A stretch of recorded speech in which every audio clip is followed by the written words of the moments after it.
I'm not going to go through the basic stuff because enough people go through the basic stuff. You can look at all the basic stuff on YouTube.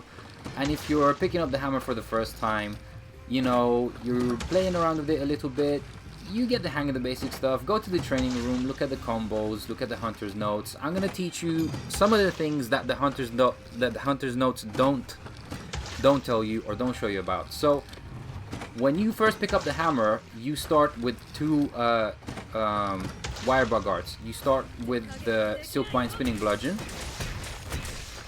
which works like this, or you start with an impact crater, which works like that. So spinning bludgeon is ZL and X, and impact crater is ZL and A.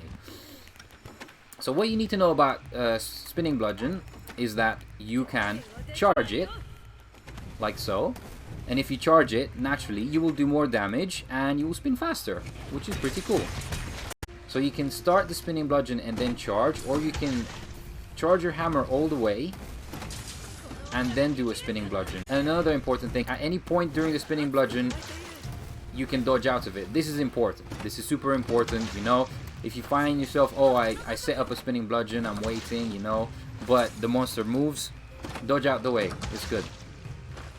Okay, really important thing about impact crater, do not use impact crater as it is. Do not just use it like this. Impact crater used like this is trash, right? Impact crater is such a good move, such a powerful move, and like it's one of the strongest moves in the game in terms of how much damage it deals, but without charging it, it's useless. So you can charge the impact crater. The impact crater's damage. So look, it's 1, 2, 3. Alright? This damage is okay, but it's not worth the animation commitment. It's about just as much damage as a regular Charged Brutal Big Bang.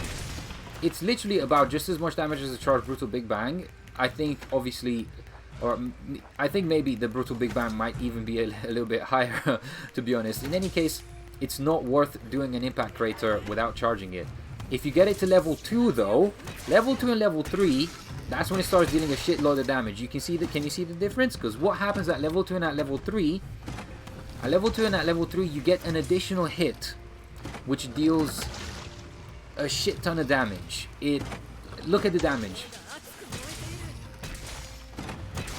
Alright, it went from 0 to 1200. Alright, obviously I've also got my dog in the background doing some hits, so I'm taking that into account as well. So you deal an additional blow which is going to double the damage of the strongest blow of the impact crater. So never use the impact crater without charging your hammer at least to level 2 or level 3. Okay? Another important tip about hammer, this is really important. Switching from blue to yellow, like that, your hammer charges up all the way to the max. So, for example, I can be here, go like that, and I'm already charged all the way to the max. And I can go into this combo and finish with the Big Bang. This is a really powerful combo. Deals a lot of damage and a good way to get to your Big Bang finisher. So let me demonstrate that again. So if I'm here, I don't have time to charge my hammer all the way. Quickly switch to yellow, I'm fully charged, do a spinning strong upswing, and immediately follow up with a Big Bang finisher. A shit ton of damage, really quickly. It can be really useful when you can't afford to do a fully charged impact crater because you don't have enough wire bugs or some other type of situation where this is more suitable than the impact crater. And I find myself using it quite often, to be honest. Also, another reason why this is really good is because it's a quick way to get into impact crater. So, the monster is down, you found a quick opening, but you don't have much time, alright? And you need to charge the impact crater quickly. You're on blue, switch to yellow, fully charged impact crater. Another important thing about switching from blue to yellow, this only works from blue to yellow. When you switch from blue to yellow, you have invincibility frames. It counts as a dodge. So I will demonstrate it here. See that? I dodged through the projectile. And this works on any attack. Alright, so keep that in mind as you're fighting. If you're fighting and a monster is attacking you, you can quickly... Well, I fucked up there. That's my fault. I'll do it again. You can quickly do that. You know, follow up with whatever attack you see necessary, so on and so forth. Now I will also demonstrate the other switch skill, Dashbreaker. So initially, when I first got Dashbreaker, I looked at it and I was like, what? This is a bit underwhelming. It doesn't seem to do that much damage in comparison to the spinning bludgeon, right? You do the spinning bludgeon, it deals a shit ton of damage. It allows you to close the gap between the monster very quickly. Obviously, the Dashbreaker allows you to close the gap quickly as well, but it doesn't do anywhere near as much damage, even fully charged, right? So the beauty of it actually is that while the initial damage isn't that powerful, it actually has really good KO potential, and it immediately follows up. The charge level is maintained of your Dashbreaker. So if you start a Dashbreaker at level 1, alright, you can immediately follow up with another level 1 charge once you've landed a hit. If it's at level 2, you can follow up immediately with the level 2, and if it's at level 3, you can immediately follow up with the level 3. So while we're in charge switch strength, I'm going to demonstrate this again. Dashbreaker, initial hit, and immediately follow up with the charge brutal big bang. So it's pretty good actually. You know, if you're not aware of this, you might try it once and be like, oh, this is completely useless. I'm just gonna go back to my trusty spinning bludgeon, you know? And yeah, to be honest, I prefer the spinning bludgeon. It's awesome. But the Dashbreaker is not completely useless. It's definitely good. So keep that in mind. Oh, one important thing to note about Dashbreaker, this is unfortunate. I don't know if this is the case for other weapons, but it does not work on Kezu's Lightning Breath attack. If you try to do a Dashbreaker during Kezu's Lightning Breath attack, you will get paralyzed 100% all of the time. Maybe I timed it wrong, but I tried it multiple times and I messed it up. I think it might be the same case with Volvidon. I'm not 100% sure. Correct me if I'm wrong, but keep that in mind. I don't know if they did that, if it's Capcom's intent to keep it like that, or if it was a mistake. I don't know.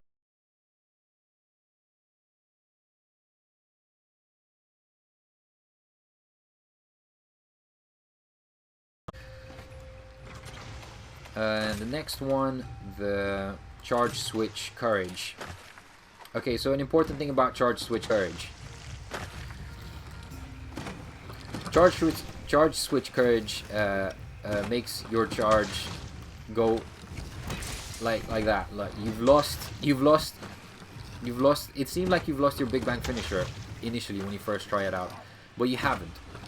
What happens is you do a charge attack. You immediately follow up into the uppercut, and then you immediately follow up into a hammer down, which is like the level 3 charge. So this is how you this is how you level up your hammer charge with this switch skill. I forgot the damn name. So you can charge it all the way, and it doesn't turn into a Big Bang finisher, and doesn't turn into an uppercut. But as you can see, what it does is, if you charge it all the way, even at level 1, it does end up dealing 2 hits. So normally it's just 1 hit, but if you wait all the way, it's 2 hits. It deals a bit more damage, which is pretty good. And you can do the same thing with the uppercut. So if you wait all the way, as you can see, the uppercut becomes more powerful. And if you wait all the way with this one, you get a stronger hammer down. So keep that in mind. You know, you can run around with it. See, I've done it twice, and now I can get that hammer down. An important thing about this one as well, the impact crater works essentially the same. You need to wait for it to charge all the way from this purple thing to this light blue thing.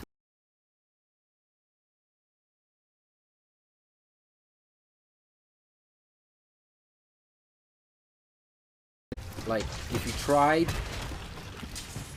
to let go of an impact crater at this point, thinking, oh, I'm at level 3, I'll let go of an impact crater now, it's going to be a level 1 impact crater. So it's regardless of whether you've achieved the 3rd state. What you have to do is you have to wait for your hammer to glow from purple to blue, and that's when you get the strong impact crater in this mode.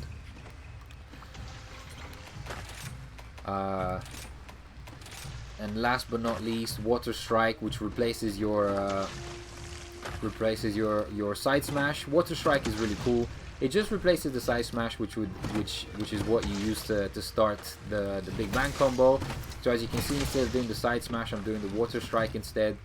But what's cool about the Water Strike is that it's like a parry. So if you time it right, as you can see, you can mitigate any damage you might take and immediately follow up. The window is very tight, as you can see. I messed up just there because I'm not a pro by any means, but I've figured all this shit out. So you time it right and you immediately counter with an uppercut. It's really good. Honestly, I like it. It's situational. I often find myself not really using it that much, but there are situations sometimes when I do use it, and I'm thankful that it's there and that it's an option. It's cool. I'm happy that Hammer has this choice. And that's all. Oh, he's paralyzed. I think he's by my doggo. Oh, this is it. That impact crater I talked about. In action. Whoa.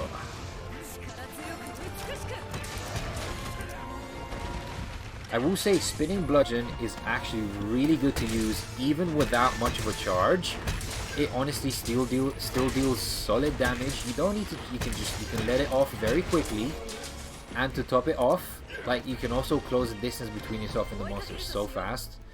It's a good move to use when you want to quickly close the gap between yourself and the monster and deal solid damage. Let's see if I can... Ooh! Yeah! Now that's a Water Strike in action right there. Now, I'm not going to try to Water Strike Kezu's Beam because Dashbreaker doesn't work. So, if Dashbreaker doesn't work, I get the feeling... Alright, let's try it. Okay, well, I wasn't in range, so... Fuck it. Fuck it, take one for the team. Oh, shit, you can Water Strike it! Oh, yes! That is so cool!